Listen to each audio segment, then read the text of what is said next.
Assalamualaikum warahmatullahi wabarakatuh. Jumpa lagi dengan saya Rina Aulia.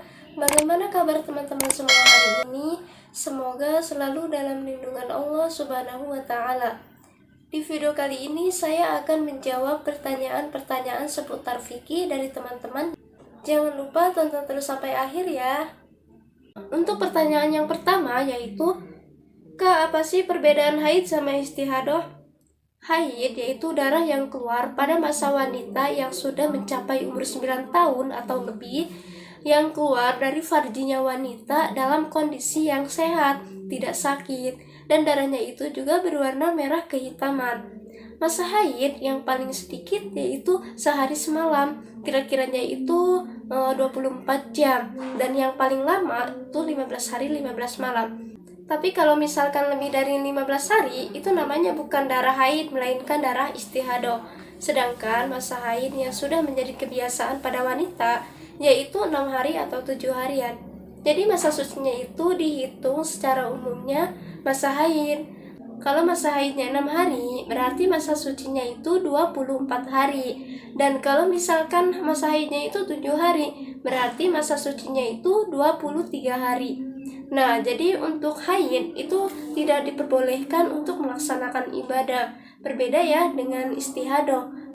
Kalau istihadah itu masih bisa melaksanakan ibadah seperti biasanya. Karena istihadah yaitu darah yang keluar bukan dalam masa-masa haid dan tidak dalam keadaan sehat walafiat.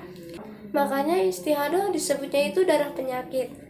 Nah, teman-teman, kalau ingin tahu lebih jelasnya tentang istihadah, teman-teman bisa lihat di video-video yang sebelumnya ya. Pertanyaan yang kedua yaitu, Kak, kalau misalkan kita bangun dari sujud mau berdiri dalam sholat, manakah yang lebih dahulu diangkat, lutut atau tangan, Kak? Ketika kita bangun dari sujud, yang disunahkan untuk diangkat terlebih dahulu yaitu kedua lutut. Jadi posisinya itu, kedua telapak tangan tetap menempel di tempat sujud. Kemudian kedua lutut diangkat berdiri dengan bantuan kedua telapak tangan tersebut. Tapi kalau misalkan hal tersebut sulit dilakukan, boleh dengan kedua telapak tangan dulu, kemudian disusul dengan kedua lutut. Nah, sebaliknya juga ya teman-teman, kalau kita mau sujud nih, itu boleh dilakukan dengan kedua telapak tangan dulu, boleh juga dengan kedua lutut. Asalkan jangan kepala dulu ya teman-teman. Pertanyaan yang ketiga, Assalamualaikum Kak, bagaimanakah langkah yang harus dilakukan seorang wanita yang sedang istihadah?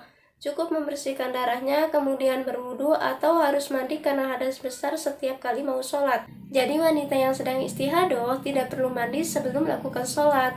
Cukup membersihkan darahnya saja, terus pembalutnya itu diganti, kemudian berwudu, setelah itu mengerjakan sholat. Tapi wudunya itu jangan dilakukan sebelum masuknya waktu sholat ya teman-teman, tapi harus dilakukan setelah masuknya waktu sholat. Pertanyaan yang keempat, Kak, bagaimanakah hukumnya kalau kita puasa tapi gak sholat? Apakah puasanya batal dan tidak mendapatkan pahala? Puasanya itu tetap sah dan tidak batal, karena sholat itu bukan termasuk hal yang membatalkan puasa. Yang termasuk ke dalam batalnya puasa yaitu makan dan minum dengan sengaja, haid, atau muntah. Kalau sholat itu tidak termasuk ke dalam batalnya puasa. Jadi kalau ada orang yang puasa tapi tidak sholat, puasanya itu tetap sah dan tidak batal. Tapi ia tetap berdosa dari segi meninggalkan sholat, karena itu merupakan dosa besar. Sholat itu kan tiangnya agama. Jadi kalau kita tidak sholat, semuanya itu tidak akan berarti apa-apa. Pertanyaan yang kelima, Kak, apa sih sholat qashar dan sholat jama itu?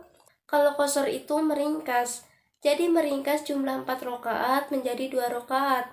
Misalnya itu sholat duhur, sholat asar, dan sholat isya. Dan untuk sholat maghrib dan sholat subuh itu tidak bisa diqashar karena jumlahnya kurang dari 4 rakaat. Kalau sholat jama yaitu menggabungkan 2 waktu sholat dalam satu waktu. Bisa digabungkan di waktu yang pertama atau di waktu yang terakhir. Apabila dikerjakannya itu di waktu yang pertama, misalnya sholat duhur atau maghrib, maka itu disebut dengan jama takdim. Dan sebaliknya, apabila dikerjakannya itu di waktu yang akhir, misalnya sholat asar atau isya, maka itu disebut dengan jama takhir. Pertanyaan yang keenam, Assalamualaikum Kak, Kak, apa sih sholat sunnah rawatib itu dan ada berapa jumlah rokaatnya? Sholat sunnah rawatib yaitu sholat sunnah yang dikerjakan sebelum dan sesudah sholat fardu 5 waktu. Sholat rawatib yang dikerjakan sebelum sholat fardu itu dinamakan sholat sunnah qobliyah. Dan sholat rawatib yang dikerjakan sesudah sholat fardu itu dinamakan sholat sunnah ba'diyah. Sholat sunnah rawatib ini dibagi menjadi dua, yaitu sholat sunnah rawatib mu'akkad dan sholat sunnah rawatib goir mu'akkad. Dan untuk sholat sunnah rawatib mu'akkad yaitu 2 rakaat sebelum sholat subuh, 2 rakaat sebelum sholat duhur, 2 rakaat setelah sholat duhur, 2 rakaat setelah sholat maghrib, dan 2 rakaat setelah sholat isya. Sedangkan sholat sunnah rawatib goir mu'akkad yaitu 2 tambahan sebelum sholat duhur, 2 rakaat tambahan setelah sholat duhur, 4 rakaat sebelum sholat asar, 2 rakaat sebelum sholat maghrib, dan 2 rakaat sebelum sholat isya. Nah, jadi kalau digabungkan antara sholat sunnah mu'akkad dan goir mu'akkad itu ada 22 rakaat. Pertanyaan yang ketujuh, Kak, cara mengerjakan sujud sahwi itu bagaimana sih? Cara mengerjakan sujud sahwi yaitu sama dengan sujud dalam sholat pada umumnya, yaitu mengerjakan 2 sujud dan duduk di antara 2 sujud tersebut. Dilakukannya itu setelah tahiyat akhir sebelum salam. Pertanyaan yang ke-8, Kak, lebih baik mana sholat duha berjamaah atau dikerjakan sendirian? Sholat duha itu termasuk dalam kategori yang tidak disunahkan untuk dikerjakan secara berjamaah. Artinya, sholat duha lebih baik dikerjakan sendirian. Pertanyaan yang ke-9, Kak, kalau misalkan kita sholat terus dagunya kelihatan itu batal gak? Dan apakah dagu termasuk sholat aurat wanita? Jadi, salah satu syarat sahnya sholat yaitu menutup aurat, sedangkan batasan aurat bagi wanita yaitu semua badannya kecuali wajah dan kedua telapak tangan. Sedangkan batasan wajah mulai dari tumbuhnya rambut sampai dengan dagu dan ujung janggut. Nah, jadi dari batasan ini jelas bahwa dagu termasuk dalam batasan wajah. Jadi apabila bagian bawah dagu terbuka saat sholat, maka sholatnya batal kecuali ditutup.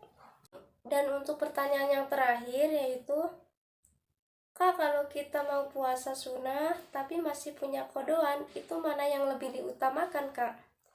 Kalau misalkan kita punya hutang atau punya kodoan, itu yang lebih diutamakan yaitu puasa kodo dulu. Nanti kalau sudah beres, baru puasa sunnah. Nah, jadi itulah pertanyaan-pertanyaan tentang seputar fikih. Semoga bermanfaat, semangat belajar.